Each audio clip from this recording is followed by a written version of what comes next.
Bonjour tout le monde, bienvenue sur ma chaîne Ineria Guidance. On se retrouve dans cette nouvelle vidéo pour le tirage de vos énergies sentimentales pour le mois de décembre 2025. Cette guidance est pour les signes solaires, ascendants, lunaires et vénusiens.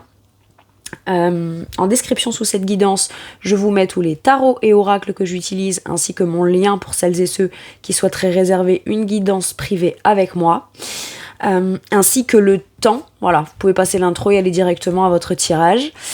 Je tiens à préciser pour celles et ceux qui continuent l'intro que ça reste une guidance générale qui ne pourra pas parler à tout le monde, donc n'hésitez pas à aller voir vos autres signes pour un autre message ou un complément de message, et pourquoi pas revenir un peu plus tard sur cette guidance, puisque ce qui ne vous parle pas tout de suite pourrait vous parler un petit peu plus tard.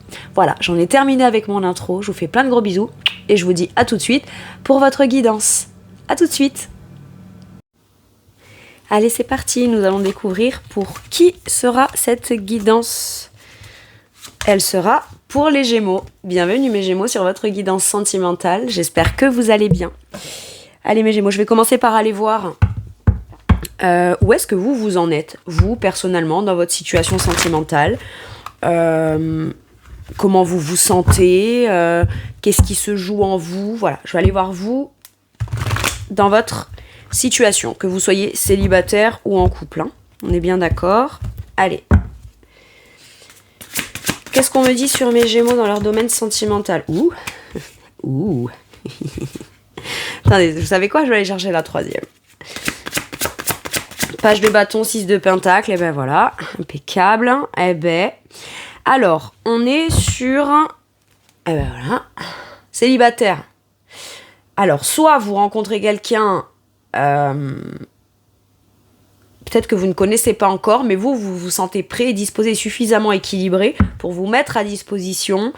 C'est pas je suis à ta disposition, mais vous mettre en position de vous rendre disponible et disposé à une nouvelle relation. Plus enthousiaste, plus optimiste, prêt à quelque chose de nouveau, mais qui vous passionne, qui vous inspire, ce qui vous donne envie de réciproquer, ce qui vous fait sentir bien de manière émotionnellement personnelle, d'accord? Là, c'est un cercle vertueux. Ok.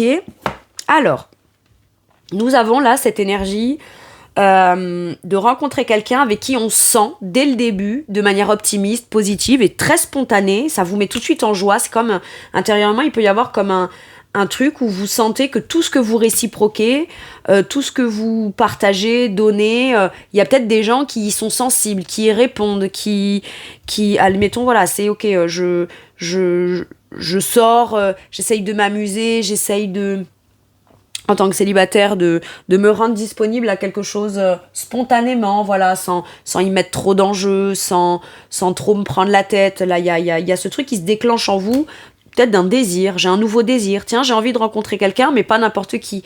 Quelqu'un avec qui, dans le donner et le recevoir, ce sera juste et équitable. Ça peut être aussi, tiens, quelqu'un me donne envie, ou m'a donné envie, ou m'a inspiré à l'idée de rencontrer quelqu'un qui partagerait un peu la même énergie, volonté, but que moi, c'est-à-dire qui a les mêmes souhaits, le même rêve, ou la même vision de ce qu'est une relation, comment est-ce qu'on peut être heureux soi et rendre heureux l'autre. On a besoin de trouver quelqu'un qui a un peu la même base de structure, de principe, de valeur, de volonté, de générosité et de partage, d'accord?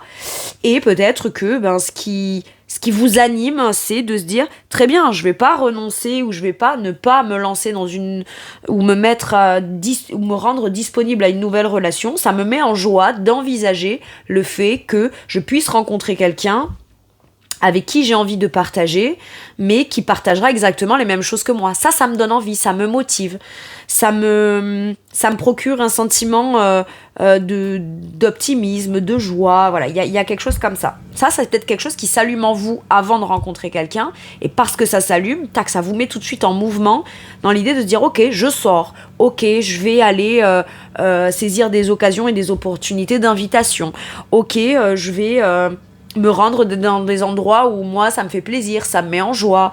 C'est peut-être, je sais pas moi, des cinémas, des théâtres, des trucs un peu artistiques, ou des choses même qu'on ne connaît pas mais qu'on cherche à les découvrir, d'accord? Ça peut être le début d'une passion pour quelque chose qui vous fait aller à un endroit où il y a une exposition, où on parle de cette chose-là, où il y a je sais pas moi, un spectacle sur cette chose-là, etc. Et ça peut être dans un contexte comme ça, où on partage la même passion pour cette chose, passion de la découverte, voilà, et on se rencontre depuis un point qu'on réciproque, quoi. C'est-à-dire qu'on tombe sur la personne qui aime elle aussi le cinéma, qui elle aussi commence à se passionner pour quelque chose, voyez, et qui souhaite vivre quelque chose de chouette à cet endroit-là, ok? On m'annonce peut-être ça, les célibataires, parce que d'un côté, j'ai la joie, la spontanéité, la volonté d'être bien, mais ce qui vous fait vous rejoindre, c'est peut-être quelque chose sur lequel, ben, vous voyez, on va voir un concert et puis ben, on partage sur le sujet, on se rend compte qu'on a peut-être des points communs et puis on a d'autres choses à se dire, on a d'autres choses à se partager, on a d'autres choses à s'offrir l'un et l'autre de nos expériences artistiques, de nos expériences sur ce qui nous passionne, voilà. Mais en tout cas, il y a cette volonté de partage.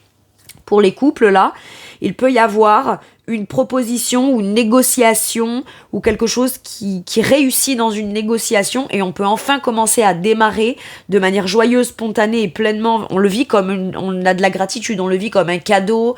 C'est peut-être quelqu'un qui vous offre quelque chose aussi qui vous fait super plaisir là sur le mois de décembre. J'entends. Bon ben j'espère qu'il ou elle cette année m'offrira vraiment ce que je souhaite. Visiblement, vous offre ce que vous souhaitez. Ok.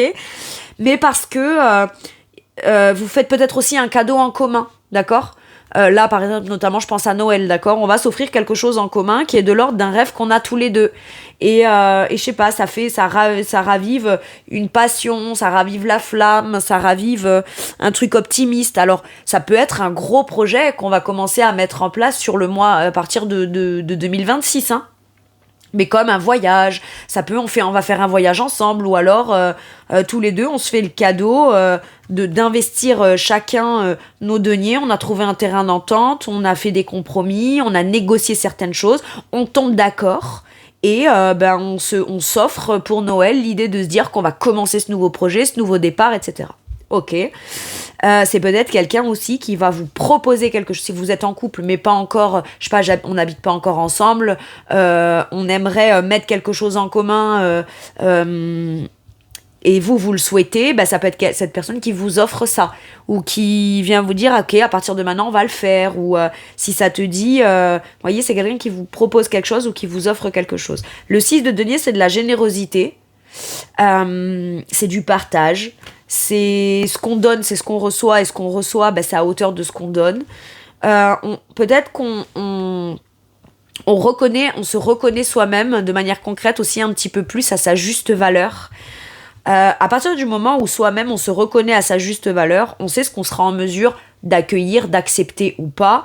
Mais ça veut dire que ça vous rend aussi ouvert ou ouverte à l'idée qu'on puisse vous offrir ce qui est à votre juste valeur.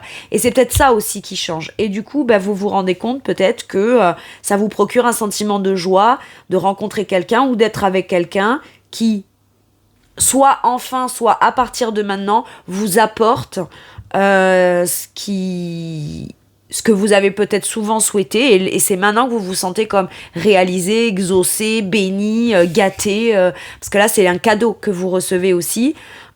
Mais on vous dit aussi que votre cœur, votre spontanéité, votre joie, votre optimisme peut être aussi quelque chose de précieux que l'autre cherchait de voir ou de percevoir en quelqu'un, et il ou elle le trouve en vous. Ok ? J'ai quelque chose comme ça. Très bien. Sentimentalement, là, j'ai quelque chose qui se déclenche dans une passion, ou ça peut être, je connais quelqu'un depuis longtemps et jusqu'à maintenant, les choses se passaient comme elles se passaient. Et je sais pas, là, sur le mois de décembre, cette personne, plus le temps passe, surtout si c'est nouveau et tout frais, vous voyez. Bon, faut pas que je me précipite, je me sens un peu maladroit ou maladroite, mais c'est les petits côtés, j'ai les papillons dans le ventre, là. Voilà, ça commence à s'activer, cette énergie-là. Très bien.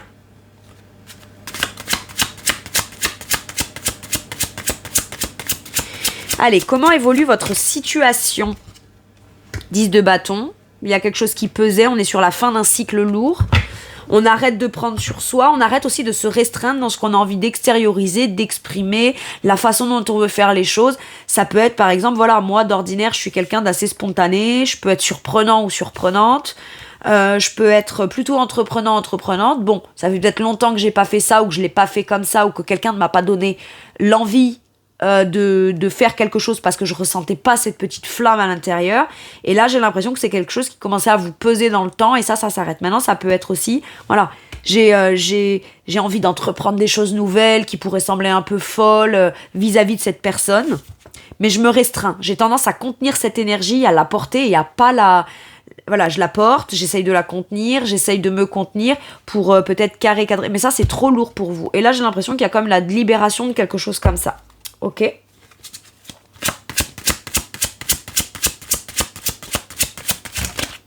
8 de bâton. Avec les bâtons, là, on a quand même pas mal d'énergie dans la situation, de quelque chose de l'ordre d'une volonté, de l'avancement, du désir, des communications. Il y a du mouvement, ok? Beaucoup de mouvement, ou alors on a le désir du mouvement, ok? Avec le 8 de bâton, on nous parle peut-être de discussions qui vont vite, mais qui sont méga efficaces. C'est-à-dire qu'on peut très vite aborder certains sujets sans pour autant tout de suite les mettre en place, mais au moins, dans des communications, tout de suite, les choses ont été rapidement au cœur du sujet de ce que l'un et l'autre cherchent auprès de quelqu'un. Ok, là, notamment pour les célibataires. Maintenant, ça peut vouloir me dire qu'à partir du moment où quelqu'un vous offre quelque chose, ou s'engage dans quelque chose, ou se met d'accord avec vous dans une idée de faire quelque chose en commun, mais qui est très juste et très équitable, à partir de là, les choses vont de manière très fluide, dans le bon sens, quoi. On décide un truc et finalement, ça peut déjà commencer à aller très vite dans l'engagement ou dans l'évolution de ce projet ou dans cette direction en quelques jours. Hein. Ok ? Qu'est-ce qu'on me dit ? 3 d'épée.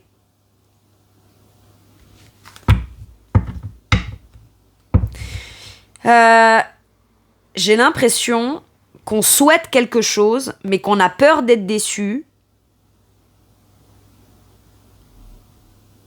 Si quelqu'un ne vous offre pas tout de suite le truc auquel il s'attendait que vous vouliez recevoir, c'est quelqu'un, j'entends, qui se rattrape. J'ai quelqu'un qui se rattrape là. C'est bien. Ok. J'ai quelqu'un qui se rattrape ou qui cherche à se rattraper de quelque chose. Ce qu'on me dit là, c'est qu'une blessure de cœur vous pousse à aller en quête du bonheur. C'est comme ça que vous alchimisez la blessure.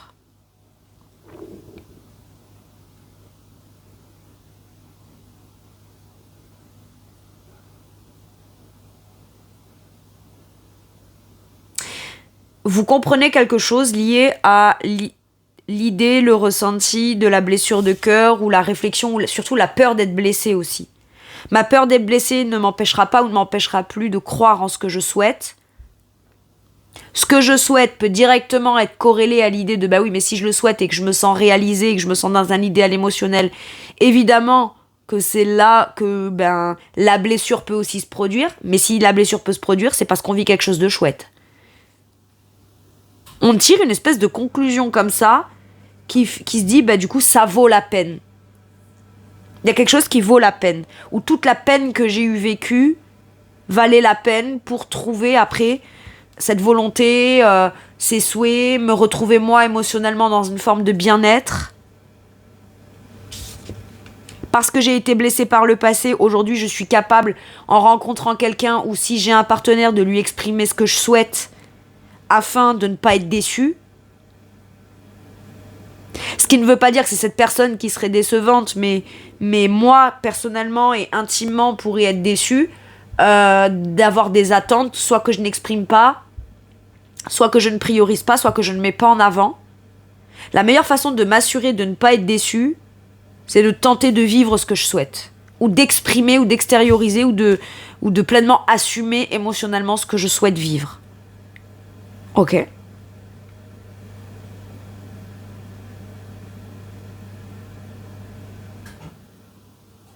Je vais aller préciser c'est quoi ce truc, ce 3 d'épée là.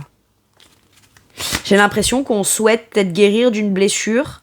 Et jusqu'à maintenant, on pensait que c'était en allant ou en étant dans la rencontre ou en étant dans la construction d'une relation que ça nous sortirait d'une blessure, alors qu'en vrai, On se rend compte que c'est soi-même le fait de toujours conserver comme l'espoir, la foi, la croyance, appelez ça comme vous voulez, hein, en l'amour, c'est ça qui vous sort de la blessure. Moi, la blessure, là, je la sens comme elle va guérir. Ou elle est sur le point de guérir, cette d'épée.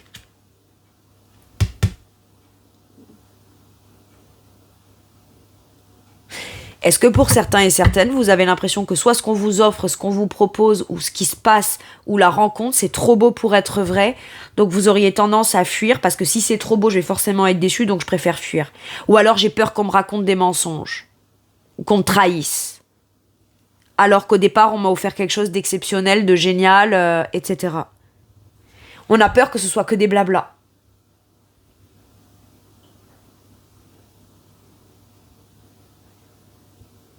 On a peur de se lancer dans quelque chose.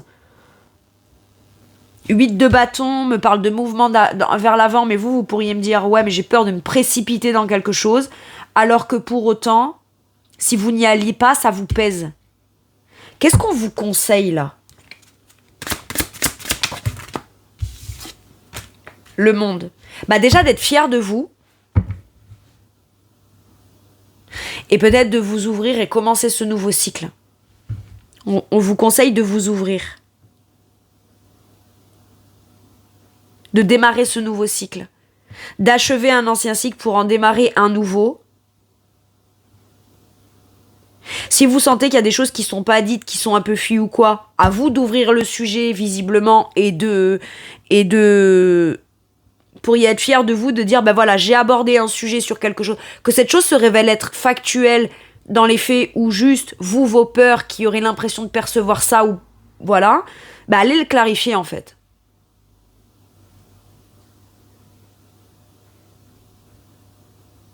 Et en dos de deck, j'ai ce 3 de denier qui nous parle de participer, contribuer, et commencer à être engagé ou faire des actions concrètes, soit en équipe, soit au profit d'un projet qu'on a le désir de faire grandir et évoluer ensemble.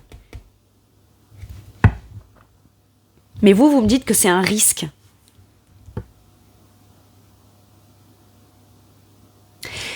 Et ce qu'on vous conseille, c'est d'ouvrir quelque chose tout en parallèle, exprimant bien à la personne ce que vous avez conscientisé de ma place, c'est celle-là. Parce que le monde trouve sa place aussi.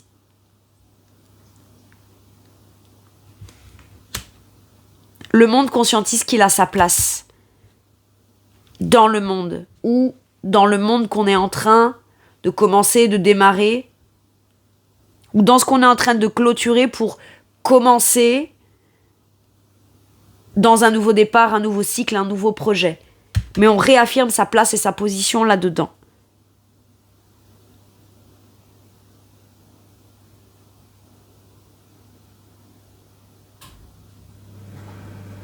Vous pourriez être fier de vous, de ne pas vous être laissé comme influencé par vos peurs de blessures et de trahison. C'est en embrassant le côté souhaité et idéal pour vous, et en vous surprenant peut-être à ressentir quelque chose de chouette, dans l'ordre d'un bien-être émotionnel, ou dans l'envie de continuer. Là, pour les célibataires, vous pourriez vous surprendre du jour au lendemain, ou d'un jour à l'autre, de vous dire « Waouh, d'un coup, j'ai de nouveau envie, d'un coup, j'ai envie de rencontrer quelqu'un. » Sauf que je sais ce que je veux recevoir et donner. Je sais ce que je veux pas, ce que je veux plus. Et vous pourriez être fier de vous dire, bah attends, si je le souhaite, et si quelque part je perds jamais l'espoir ou la foi là-dedans, bah, c'est peut-être parce que j'ai déjà réussi à dépasser. Il y a que comme ça que je peux aller constater que j'ai terminé un cycle où j'avais tendance peut-être à fuir, mais la fuite m'indiquait certaines peurs, certaines blessures que je ne peux que conscientiser en allant vers l'ouverture et prendre ma place auprès de quelqu'un. Mais quelqu'un qui sera aussi dans l'intention de construire, de bâtir, comme un travail d'équipe, quoi. Autant que moi. Il ne tient qu'à moi de choisir ça. Et si je rencontre quelqu'un où j'en ai la sensation que cette personne, elle se présente, ou tout de suite, elle est déjà très engagée dans ces actions-là, ou dans le fait m'offrir ça, ou de me démontrer ça, si moi j'ai les moindres doutes, les moindres peurs, etc., parce qu'en apparence ça a l'air beau, ça vaut le coup d'aller le clarifier. Ou d'aller le demander, ou d'aller le questionner. Et questionner quelqu'un par rapport à quelque chose qu'on appréhenderait ou qu'on ait peur, ne remet pas en question l'autre. C'est juste, ça vient préciser quelque chose pour s'assurer qu'on rentre pas dans un truc où on le vivra plus avec les peurs, en espérant que les peurs ne se réalisent pas, tout en souhaitant pleinement pouvoir embrasser quelque chose de génial pour soi, quoi. De l'ordre d'un idéal. Ok.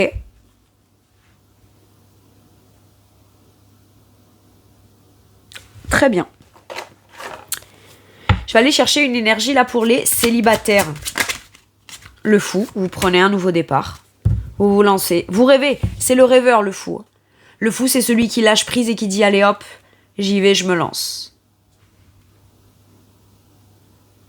J'ai pu vivre des hauts, des bas, certains contextes, mais à l'intérieur de moi, mon rêve d'aller ou de découvrir ou d'aller à la découverte de quelque chose qui pourrait être de l'ordre de mon idéal, ça m'a jamais quitté. On l'avait peut-être mis de côté un temps, mais là on se lance. On prend un tout nouveau départ, mes célibataires, où on a l'occasion de pouvoir se lancer dans un nouveau départ parce qu'il y aurait une rencontre. Ok. Pour les couples, 7 de bâton. Pour moi, j'ai l'impression qu'il y en a un des deux, mais vous, visiblement, où on vous dit, il y a eu des difficultés, il y a peut-être eu des fuites de mon côté, de l'autre, il y a peut-être eu des peurs qui sont venues jouer ou influencer. Mais j'ai l'impression qu'on a envie de persévérer pour aller défendre ce qui est précieux et qui est précieusement gardé. Le 7 de bâton nous parle de persévérance, de motivation, de continuer à cultiver ça, ou recommencer à ressentir ça, l'envie de défendre ses intérêts, le fait de continuer à persévérer dans une direction, tout en ayant la conscience que si un jour il y a quelque chose qui cloche, on peut remettre les points sur les i et les barres sur les t. Pour moi, c'est ça. Les couples là, vous dites, je t'explique, ma place c'est celle-là. Que tu me l'accordes ou pas, que tu réciproques comme ça ou pas vis-à-vis de moi, que tu sois transparent ou pas, que tu m'offres ou pas, que tu t'impliques ou pas, ou qu'on trouve un terrain d'entente ou pas, moi je sais que la place que je veux auprès de quelqu'un, c'est celle-là. Ou que je veux dans notre relation, c'est celle-là. Et on lâche pas l'affaire. Et parce qu'on lâche pas l'affaire, ça fait peut-être prendre conscience à l'autre aussi de tous ces comportements de fuite ou de non-clarté que vous êtes tout à fait légitime à revendiquer et à obtenir. Ok.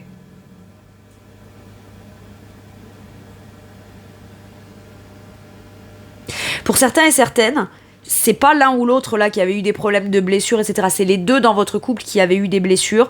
Peut-être parce qu'on s'est lancé dans un projet qui a échoué à un moment donné, ou peut-être parce que, je vous donne un exemple. On voulait acheter une maison, on voulait louer tel appartement, et au final, il s'est avoué que nous, les deux, le couple, on a eu une déconvenue parce qu'il y a eu des trucs bizarres, un peu tordus, des malfaçons, des trucs un peu malhonnêtes. Et ça nous a fait beaucoup de peine parce que on pensait que c'était notre idéal. Ou qu'enfin, on allait pouvoir commencer à démarrer ce projet. Et il y a eu ce truc-là qui s'est passé. Et finalement, vous lâchez pas l'affaire, vous continuez, vous persévérez. Et visiblement, on vous dit que c'est pour quelque chose de bien mieux pour tous les deux. Vous allez le prendre, ce nouveau départ, dans votre projet d'un truc que vous souhaitez ensemble. C'était peut-être mieux que ça se passe pas là où vous, quand vous avez pensé que ça se passerait là, voilà. Ça s'est pas fait. Et c'est peut-être pas plus mal, parce que si vous y étiez rentré avec des trucs un peu bizarres, pas sains, vous auriez eu plus de galères, et là, ça aurait plus ressemblé à un cauchemar qu'à votre rêve. Je vous le dis. Ça peut être par exemple un voyage qu'on veut faire, on voulait le faire à tel moment, et à un moment donné, on l'a pas fait, parce que il y a eu telle problématique, le vol est annulé, ou l'un des deux a été malade, donc on n'a pas pu partir. C'est pas plus mal. C'est parce que j'ai l'impression qu'il y a peut-être... c'est maintenant qu'on va le vivre. Ou il n'y a pas forcément de raison. On l'a pas fait à un moment donné, ou ça s'est pas fait à un moment donné. Mais parce qu'on a peut-être échappé à quelque chose de bizarre ou de tordu aussi. Hein. On a tenu bon, on persévère, on a reparlé de ça, il y en a peut-être un des deux qui a dit bon, on le refait. Et au final, il y en a des deux qui dit bon, allez, ok, c'est bon, on le fait, c'est maintenant. Hop. Et on a bien fait de persévérer là. J'ai un truc comme ça. Bon. Très bien.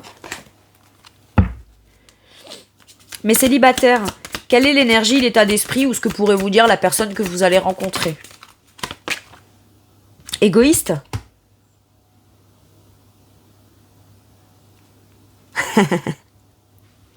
C'est quelqu'un qui pense qu'à lui ou qu'à elle et vous voit pas venir.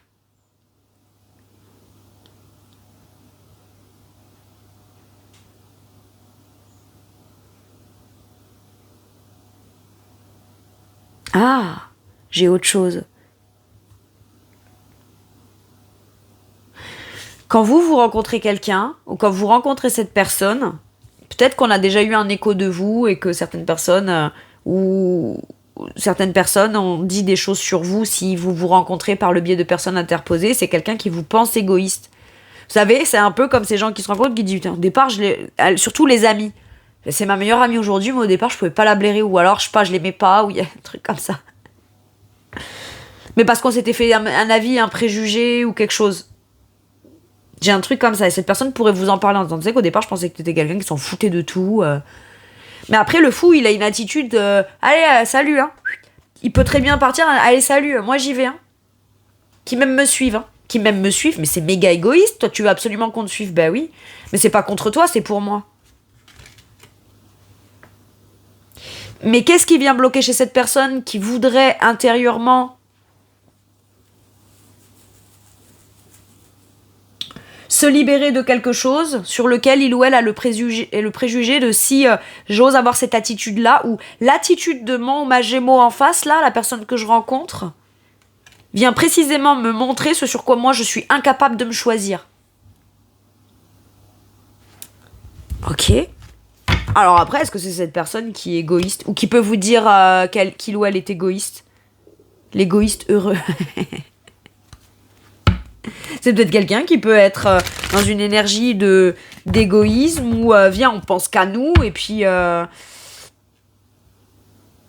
voilà, c'est comme ça qu'on est heureux aussi, hein, en pensant à soi. Ou qui vient vous valider dans le fait de vous dire t'as eu raison de te choisir. Ça peut être le discours de cette personne, hein. Pas forcément sous un aspect négatif. Bon, vous me direz, hein. Mais de toute façon, si vous tombez sur quelqu'un qui, en premier abord, est égoïste, un peu fermé, ou vous taxe d'égoïste, vous pourrez lui dire, mais en quoi ma liberté de vivre, ma liberté d'être et ma liberté de penser doit être un problème pour les autres? On s'en fout, c'est ma vie. Ben ouais, mais moi, c'est comme ça que je suis bien, en fait. Ah, j'ai autre chose. Pour celles et ceux qui se lancent et qui sont prêts à un nouveau départ, il y a peut-être quelqu'un que vous connaissez déjà, qui a été très égoïste, qui repointe le bout de son nez aussi, hein. On s'en fout, il y a de l'amour. Peut-être quelqu'un qui s'est dit maintenant je vais être un gros con, une grosse conne, je vais être égoïste, je donnerai plus mon amour. Tu parles. Quand on voit arriver là cette... Et qu'est-ce que c'est que ça qui va venir me challenger dans les injonctions que je me suis dit. Je le sens comme ça, je le sens pas forcément négatif ce truc de égoïste là. Bon, ok. Celles et ceux qui sont en couple là. L'énergie, l'état d'esprit, ambitieux. Ah, ben voilà, là on peut commencer à bâtir, construire, etc. Très bien.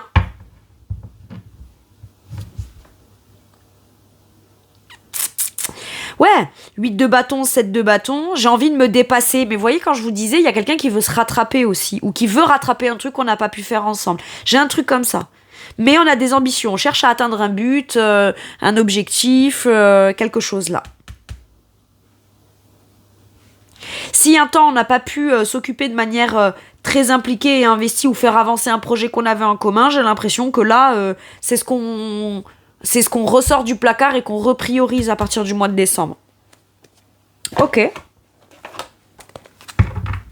Bon, bah c'est plus rapide pour les couples. Hein. Bon.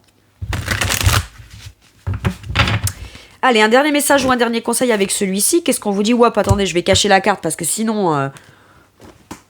j'ai le PDG de YouTube Je crois que la prochaine étape, c'est ça, hein, c'est que le PDG de YouTube, il vienne taper à ma porte directement pour venir m'engueuler. Bah, ça tombe bien qu'il vienne, j'aurais 2-3 trucs à lui dire. Alors, on a le sacrifice, l'abandon et la dévotion. Moi, j'ai l'impression qu'on lâche des résistances, qu'on arrête de se sacrifier ou qu'on ne se sacrifie plus pour ne pas vivre quelque chose qu'on souhaite. On abandonne toute résistance. Et pour moi, là, s'il y a des blessures de cœur, etc., c'est peut-être parce qu'on a été abandonné et rejeté. C'est peut-être pour ça aussi que ça se manifeste encore. Mais on va se dévouer à quelque chose. Alors, pour les célibataires, là, ça veut me dire, j'ai compris jusqu'à maintenant, quand je me sacrifiais, quand je m'abandonnais moi au profit du bien-être de l'autre, ou en pensant que c'était comme ça que je devais faire, inconsciemment ou consciemment, hein, pour obtenir l'amour et l'attention de l'autre. Là, les célibataires, ça peut être ok, il y en a un qui m'intéresse, mais tout de suite il est égoïste. Je comprends tout de suite, je dois pas me sacrifier, je continue ma route, je continue mon chemin. Je finirai bien par trouver la personne qui est idéale pour moi. Ok ? Et être dévoué à une cause, ou être dévoué à un projet, ou à un couple, ou au profit d'un couple, ou d'une relation, de l'amour, etc., ça ne veut pas dire se sacrifier. C'est bien faire la différence et le juste équilibre entre l'un et l'autre. J'ai quelque chose comme ça. Bah écoutez, voilà mes Gémeaux, c'est tout pour moi pour cette guidance. Je vous remercie de m'avoir écouté. Je vous fais tout plein de gros bisous. Prenez bien soin de vous et à bientôt pour une nouvelle guidance. Merci, au revoir.